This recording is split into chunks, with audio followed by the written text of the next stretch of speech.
Hello, and welcome back to another episode of the Say Win podcast. Today, I'm going to share a success story with you.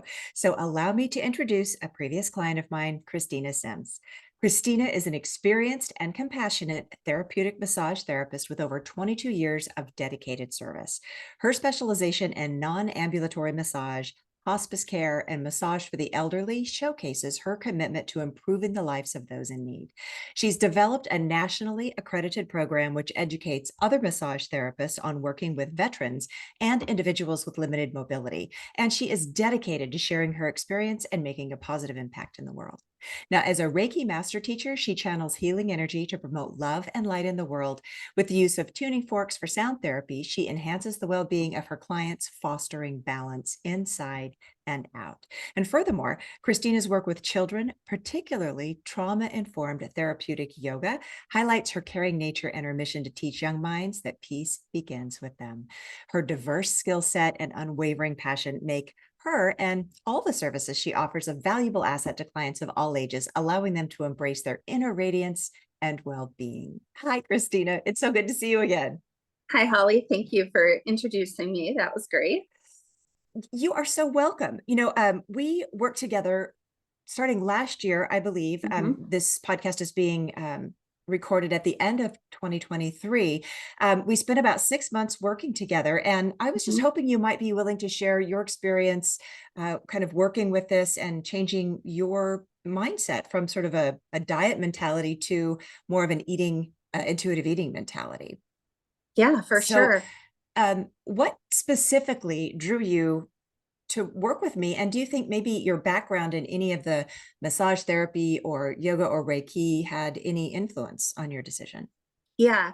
The so what drew me to work with you specifically were the words non-diet. I was like, I have tried every single diet. Let's try a non-diet. So that those two words together really, that's what kind of drew me in. And then when I did my research on who you are and what you are involved in, and the fact that you also had experience with energy, working with energy, that was a huge plus for me, because not everybody understands the modality or how energy is involved in not just healing, but in the things that we do. So that was really special to me that you would understand that part of me. And it also let me know that this was going to be a program that wasn't just about like physical looks, appearance, but it was going to also tap into a more spiritual, energetic level. And that was really super important to me too. I'm so glad that resonated with you, because I think that is one of the things that makes this work that I do with this non-diet approach, it's so important, is that we're also addressing our intuitive nature. Intuitive eating, you wouldn't think that you actually want to engage your intuition. We think about listening to our bodies a lot, but that connection between mind, body, and spirit is really critical for holistic healing and making progress in our lives. Right. Yeah, I Yeah. totally agree. Before our sessions, had you worked with other coaches or programs to, kind of try to get the change that you thought you needed? And if so, how did those experiences differ from the work that you and I did together? You really can't compare. So the programs I did prior to working with you were mostly food focused. So count your calories, count your points, weigh your food, make out a schedule of when you're going to eat, weigh your body, everything was appearance based and food focused. And that, in fact, which Holly can attest to this, when she first told me I wasn't going to weigh myself and I wasn't going to watch what I eat, that was difficult for me, because I had came from such a restricted food relationship that food was really tied in with fear and distrust of myself, that I didn't know how to not diet. I didn't know what to eat. I was confused. And so the concept of throwing those ideas out the window was very scary, but the most beneficial program I have ever tried. And I don't really feel at this point that I need to try another program, because intuitive eating and listening to my inner voice is way more helpful and easy, if I can say that. It's hard at first, but easy than having to worry about, how many points something is, or how much of, an apple weighs, or whatever the case may be. But it's just so much easier. I have no desire to ever go back to those other programs. Now, I know in the beginning when we started working together, I had a quiz that was really to help people understand how dieting has impacted their lives. What did you Yeah. experience when you did some of those quizzes or assessments? How did you feel about that stuff? I remember doing those quizzes on the airplane on a trip, actually. And I want to say I was going to Vegas. And it was ironic because the whole time I was nervous. We were going to Vegas with some friends of ours. Wasn't allowing myself to get excited about going to Vegas with friends because I was so afraid that the seatbelt wouldn't fit and that I would have to ask for an extender, that I was so stressed out. And what was I going to eat when I was there? And, what if everybody else wanted to do some, eat something that I didn't want to eat because I was scared? And so, working with you really quickly prior to that, and then doing the questions on that airline, and the seatbelt did fit. So that was a plus. Made me realize how consumed I was with my body image, and how I let my negative body image hold me back from a lot of areas of life. And so what I realized was it really made me sad going through those initial questionnaires, because it was kind of like an open book. Like, here it is. This is exactly how you treat yourself. These are the things you think about yourself.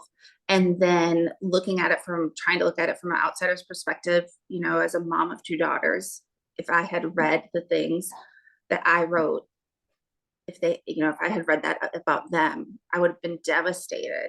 So it was a big eye opener, and it was Yeah. helpful for sure to see how Yeah. deep into this I was with my mind set.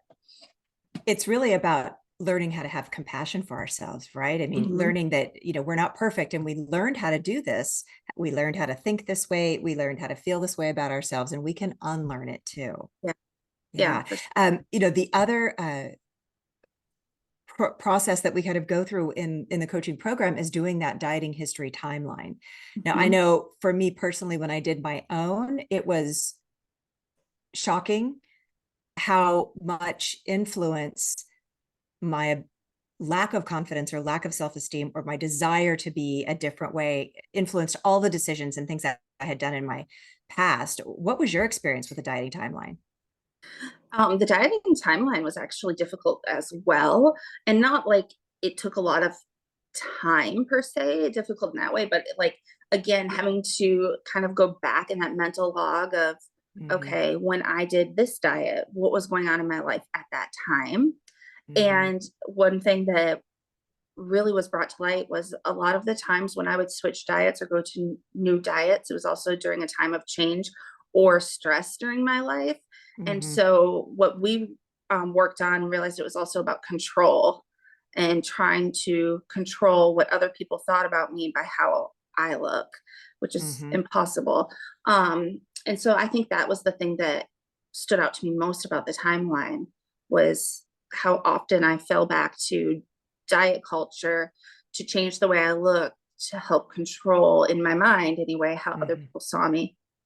Yeah. Yeah. Something that I notice and a lot of clients notice is that even when we're looking at that timeline, it's kind of like this, cycle of when our weight is high and when our weight is low. And Yeah. those are sort of the milestones that we see. Oh my gosh, when I was gaining, this was going on in my life. And when I was Mm-hmm. restricting, this was going on in my life. And what's so fascinating is that for most people, it doesn't matter if you are at a high weight or a low weight. You'd never have the confidence that you think you have. We always think that, oh, well, when I'm smaller, I look better, I feel better, I'm happier, I have so much more Yeah. confidence. And when we look through that timeline, we go, oh my gosh, I really still did not like myself very much. I didn't like myself at all, Mm, which was, like I said, it was really sad. yeah. um, I was confident when it came to the work that I was doing, but my Mhm. job was changing at the time. And so at the time when we started working together anyways, and not having that to fall back on was Mhm. difficult.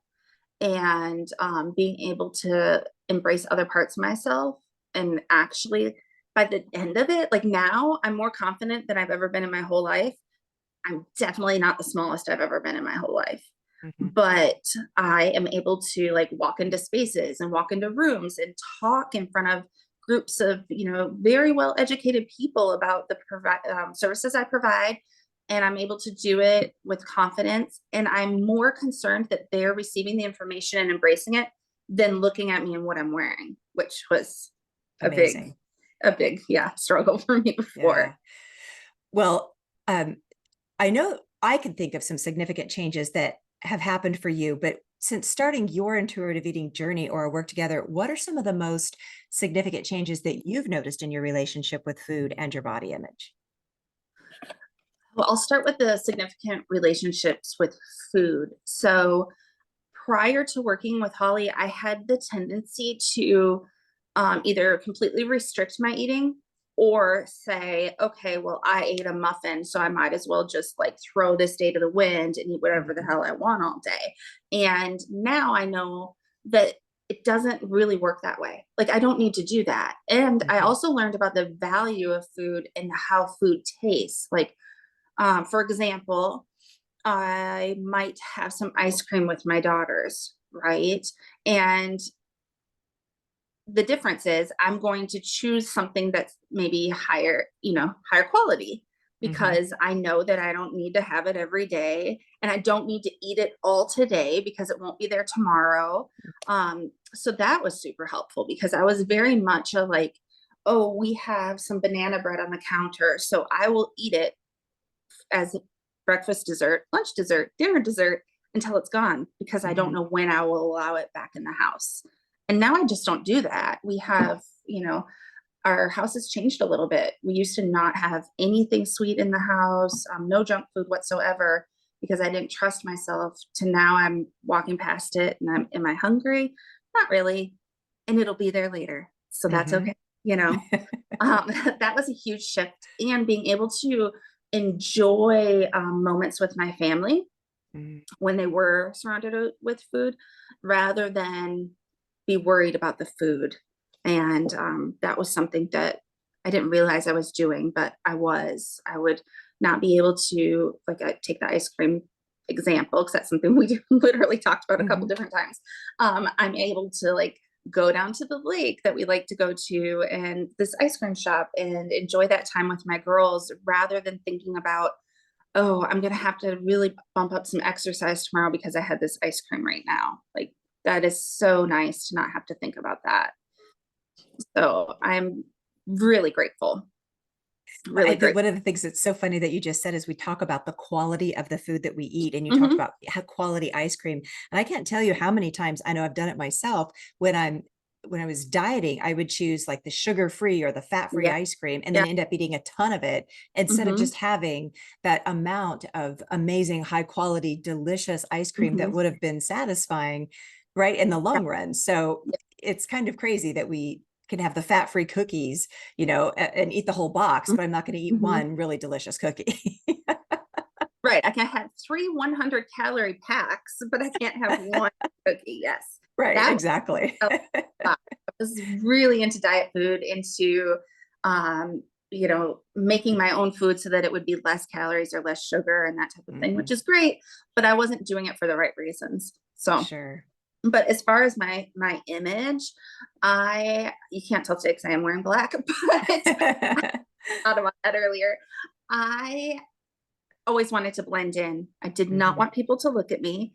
I did not have fond memories of, even my wedding, for example. Married the Mm. right guy, but it was it until we worked together, I would honestly make comments like, "Oh, it was the worst day of my life because everybody was looking at me." Ugh. And I hated people looking at me. So I would wear black or gray and try to blend in as much as Mhm. possible. Um, Now I just wear things I like. And sometimes, my teenage daughters will tell me, no, but I really like it. And yeah, it's fun. Like it's super fun. Like I've went to concerts recently and worn like um glittery shirts or Mm, bigger jewelry than I would normally wear to kind of join in on the moment. mhm. And I love that. I love that I'm able to do that and be who I am and not worry about what other people are thinking constantly. It really has made life easier, like I said earlier. I remember a conversation we had about a sweatshirt with a broken zipper or something, that you wouldn't spend the money on yourself to get Hmm. something that, either fit Hmm. you properly or, Yeah, to replace something because you just didn't think that you were worth it. that was true. That did happen. Yes. And I have definitely improved my wardrobe. Uh, and like I said, I've bought things that I like and Hmm. not looked at the price. That was the other thing. I felt like I wasn't worthy of a lot of things. And even if I did replace the jacket with the broken zipper, I would replace it with the one on clearance, even though maybe Yeah. I liked the one that was just only on sale. So that has changed. Hmm. And I don't have guilt about it anymore. I used to have a lot of guilt around that, but now I don't. Yeah. So often when we are kind of going through this process, we have two sets of clothes in our closet. We have the ones that are aspirational, like when I lose the weight again, I'll be able to fit back into these. And then we Mm-hmm. have all of the ones that are big and baggy that we can sort of hide in. And it's so liberating and empowering to be able to let go of those things. It's scary to Yeah. let go of those things, but it's so empowering to wear clothes that fit you, that aren't too tight, that Mm-hmm. aren't too big, that actually fit you, that you feel good in. And I think if more women would just do that, would just let go of the fantasy, that I'm ever going to be one way or another, and just embrace the body they're Mm-hmm. in and Mm-hmm. dress that body, it's Yeah. so much easier to feel confident. Yeah, for sure. And that's exactly what I do now. And Well, it doesn't depress me like it used to. It uh, was really, I mean, my mood was tied to how I felt in clothes, how I thought I looked in the mirror, how I thought I looked in photos, and what the scale said. mhm. That would honestly be what I based my mood on a lot of the time. And so now that I've taken those elements out of it, I'm able to enjoy life a lot more. Yeah, it's kind of sad to think about all the women in the world that will refuse to wear shorts or something sleeveless Hmm. or even something low cut, or God forbid, a bathing suit in public Right. Yeah. because of all of those beliefs that we have about our value and worth. And if we don't look a certain way, then we don't deserve to be seen or we don't Mhm. deserve to have fun. And that's really sad. And I'm so glad that it was something you were able to see for yourself and then overcome, Mhm. because that makes a huge difference. Mhm. So I know that has impacted your life personally, but maybe professionally, how has your life evolved since completing our coaching program? When we started coaching, I knew that I was in a transition from being employed to being self employed. I knew that Mhm. was what I was going to do. However, I had a huge roadblock because I didn't want to have to meet new people. And I felt at the time, and I remember us doing some work around this, um, that if I took my program pamphlet, for example, into a new space and I was trying to tell people about it, that they wouldn't want to hear it because I didn't look fit.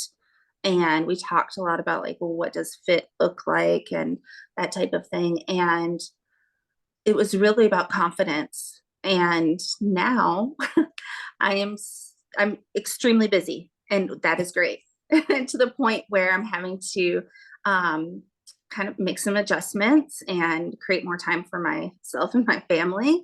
But I don't have those fears anymore that people are judging me on what I look like. Instead, I'm more confident. If you know the world we live in, do people probably judge me about how I look? Sure. But do I care? No. Like that's the huge difference. Like I'm definitely not losing sleep over it. I'm not saying no to things because I'm worried about that. And it's Mhm. created a lot of opportunities for me and really opened some doors that I wouldn't have thought of before.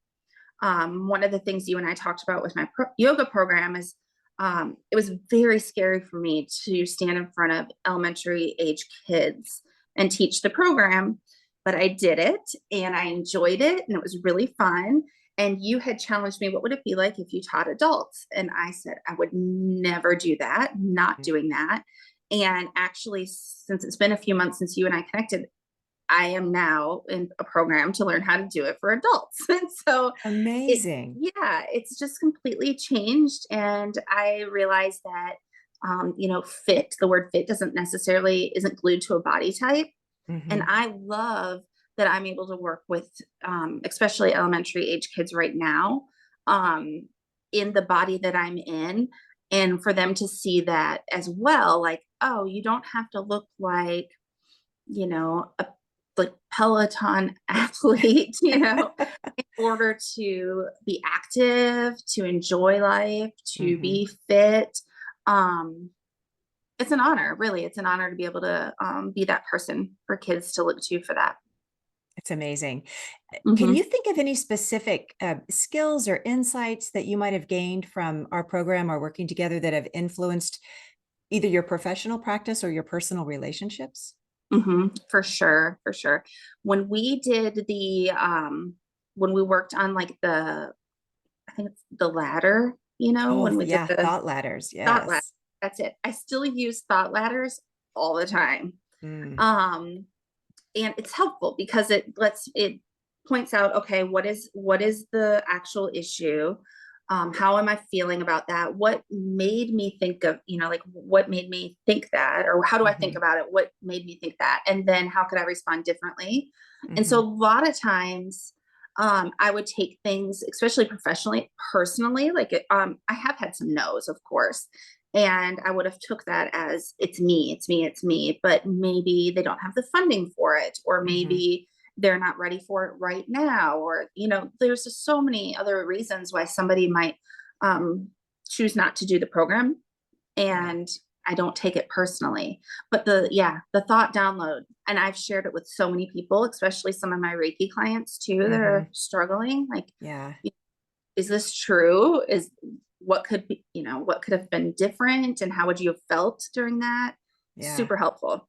Self-coaching is probably one of the most powerful tools that we can learn for ourselves and our continued personal development. I totally Hmm. agree.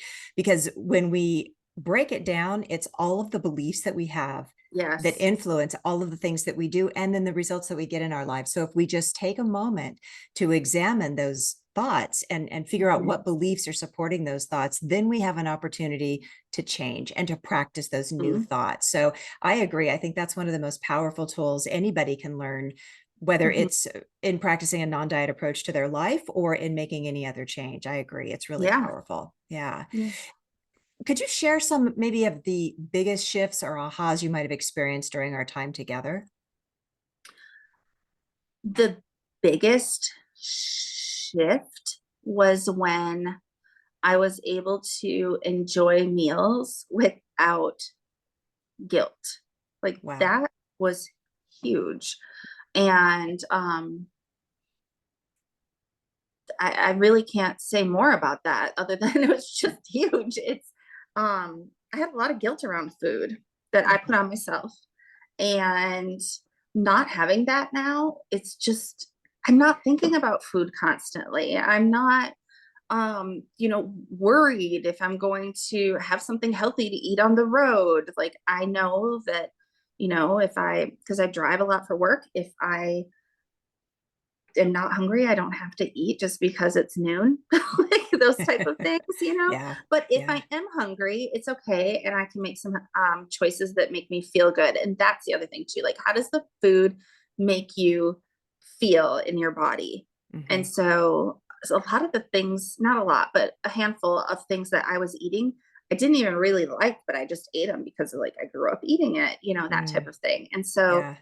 it was kind of silly, but giving myself permission to like eat what I like, dress how I like, um, do a job that I like, and be more authentic.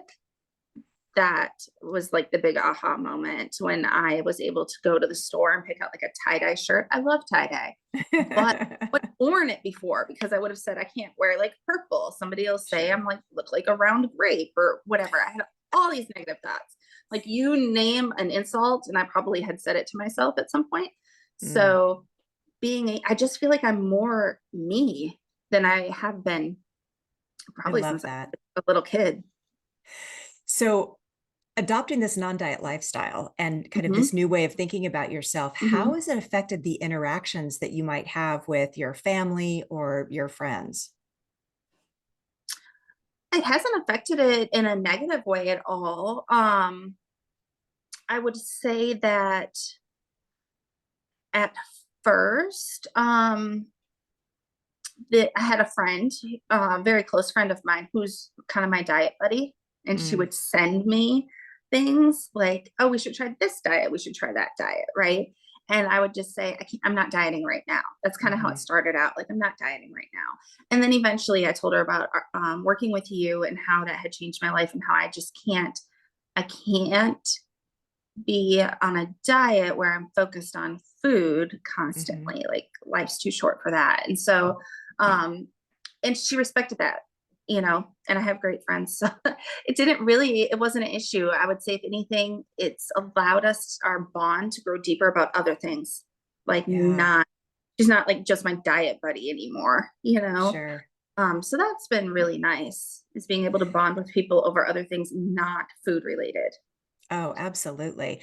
And Hmm. it's amazing if you start paying attention, you notice all of the conversations, Yeah. especially as we are coming up on the new year. We're going to be Hmm. inundated with a lot of nonsense around, Hmm. diets and stuff. How did you handle conversations with your family in the beginning? Were there opportunities to have a discussion about what you were doing, or was there questions about why are you not dieting? Hmm. Yeah, I've been on a diet so long that it was almost like, like my mom might call and say, like, "What are you eating or not eating now?" Because it Mm. changes so much, you know?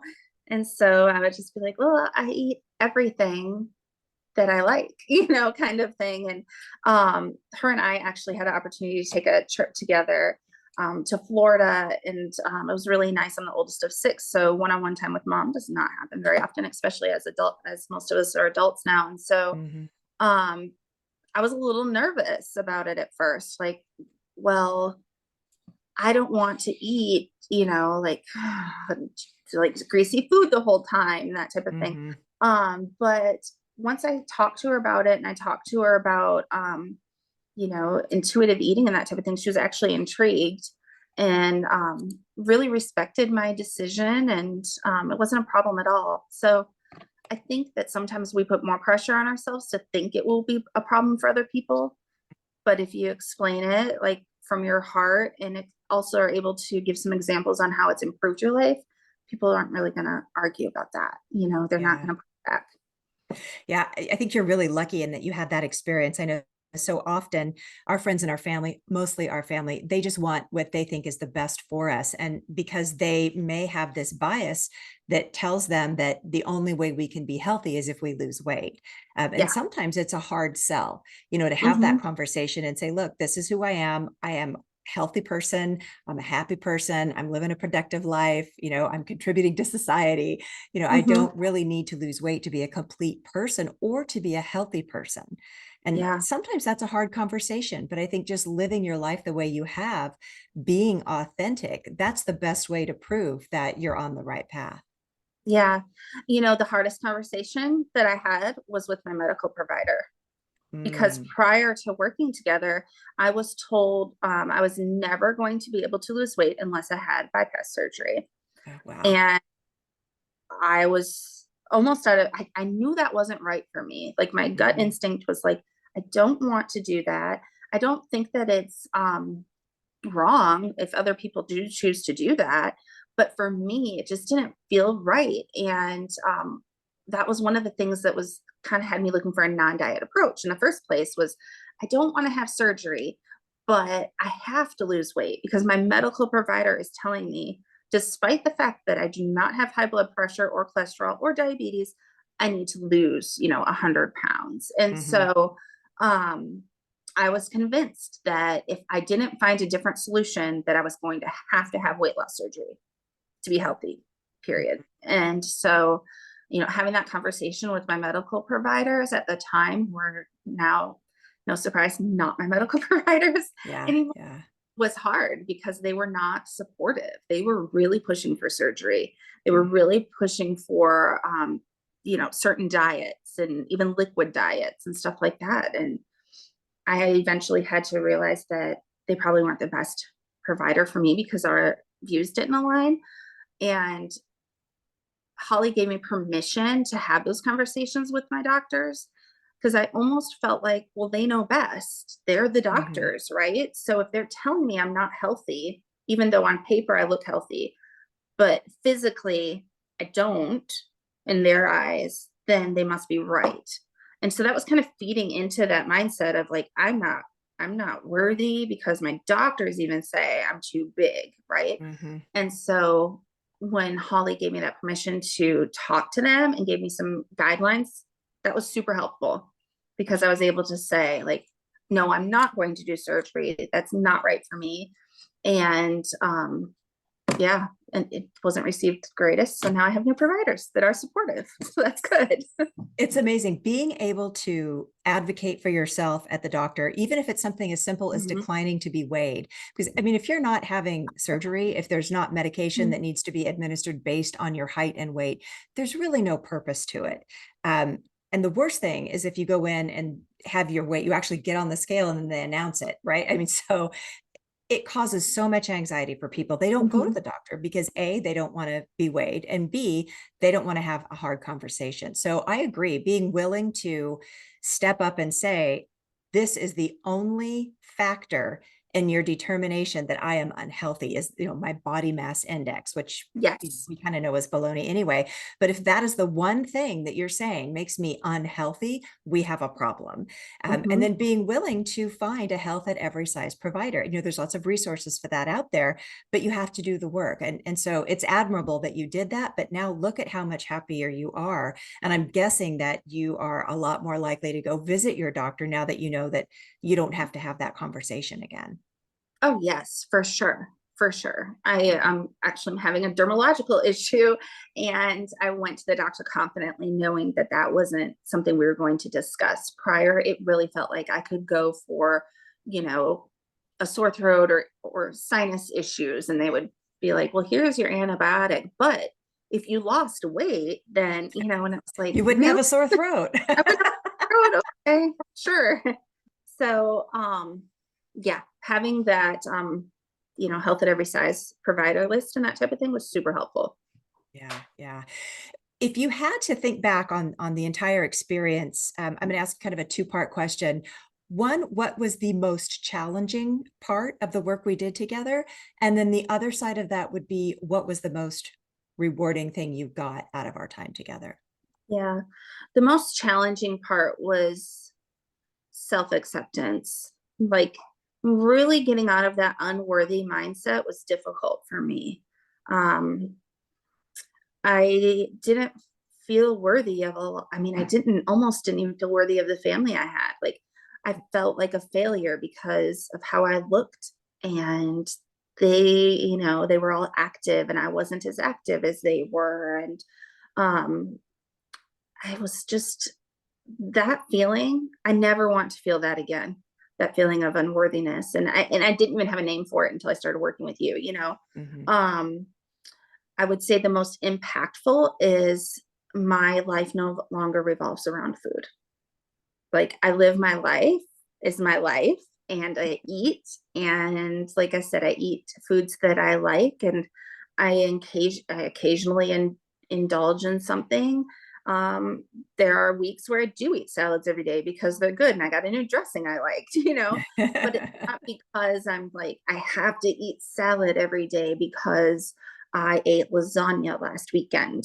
I'm not justifying what I eat anymore, which has Yeah. been overall super freeing. Like I literally have like freedom from fear of gaining weight and not losing weight.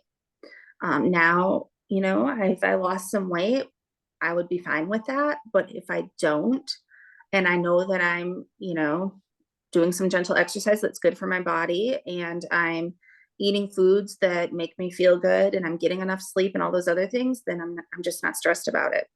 Yeah, I think that's an important part, right there, what you said about the fear of gaining weight, because I know that so many times when we have these initial conversations, it's, I'm okay if I stay here, but I really want to lose. And Yeah. if I practice intuitive eating, that means if I can eat anything I want, well, then I'm going to gain weight. And to a lot of women, that's the most terrifying concept is I can't gain weight.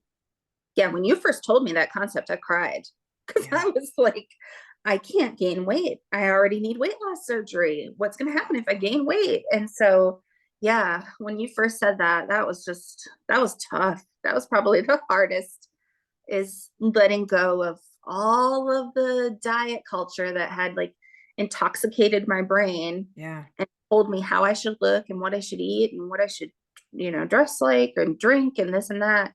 And letting go of all that was difficult for sure. But I'm so glad that I did, because it's now made me so aware of like how it's in everything. Mm, Like everywhere you turn, there's something about, some new weight loss medication or a new diet, or unfortunately, it's just never going to end. right. And so now that I'm aware of it, I won't like be consumed by it. And Yeah.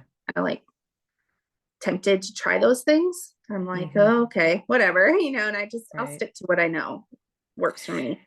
Yeah, and the time we worked together for 6 months, which I know Hmm. 6 months is a time investment. Absolutely. It's a Hmm. commitment to show up every week for 6 months and do this work. There's also a financial commitment to doing this work Hmm. together. And then there's sort of this personal commitment to making the changes. What advice would you give for anyone who might be listening to the podcast today who's considering adopting a non-diet lifestyle? What would you say to them? I would say if you're considering adopting a non-diet lifestyle, then you need to adopt a non-diet lifestyle. There's a reason you've came to that conclusion, and it's probably out of exhaustion that you've tried everything else. Um, we are not meant as humans to be on diets that are restricting. And that's not what life is about. Like, life's about so much more than that. And then working with Holly and her program, you're not only going to learn how to have a better relationship with food, you're going to learn why you might have not great relationship with food in the first place. You're Mhm. going to learn how that relationship affects other areas of your life. um, it really was a therapeutic relationship. And it opened my eyes to a lot of different areas in my life that I needed improvement. And more than anything, it helped me realize that I am worthy. I am worthy of not being on a diet, as kind of weird as that sounds. Like, I am worthy of that. And I am worthy of having the job that I desire, and, the things that I want in life to make myself feel like prosperous. So if you're thinking about it, it's time. I am so glad I didn't waste another year of my life pouring thousands of dollars into diet programs and medications and herbs and supplements, and that I did spend this money Mhm. with you and your program so that I could not have that constant like switch. I promise you, if I hadn't done it, I'd be on a different diet right now. It's And so I promise. important. Yeah, I don't think people realize, if we sat down and, tallied all of the money we've spent on exactly what you just said, meal plans, diet plans, going to the grocery store and shopping and getting all of the things for the new detox or the new Mm-hmm. cleanse that we're going to Yep. do, or buying the supplements and the green powders and like all the stuff that we spend money on and the medications. Let's be real, especially the medications that are out now are not cheap. I mean, many of Mhm. them are from what, nine to $1,500 a month and out of pocket, because Yes. not everybody can get them, right? Your insurance may Mhm. not cover it. So it's a huge expense every month for a maybe. You might lose the Yeah. weight, you probably won't keep it off. And then Yep. where are we? We're right back where we started. If we never Mhm. really learn why we do what we do and how to make the changes necessary to then kind of step into the full authenticity of our lives and the full promise, right? There's so much out there that we could be doing with our lives instead of focusing Mhm. on a number on the scale. Yes. Yeah. Yep. I know that the work that you do is amazing. And it sounds like being able to kind of liberate yourself from kind of the prison cell of diet culture has opened up so many more avenues for you personally and professionally. You've really Yeah. flourished in your Yeah. new practice. And I understand you're offering a new program called Empower Your Healing Journey. Can you tell our Yeah. listeners a little bit about that? Yeah. So one of the things that I had done prior to working with Holly was I had gotten a Reiki certification.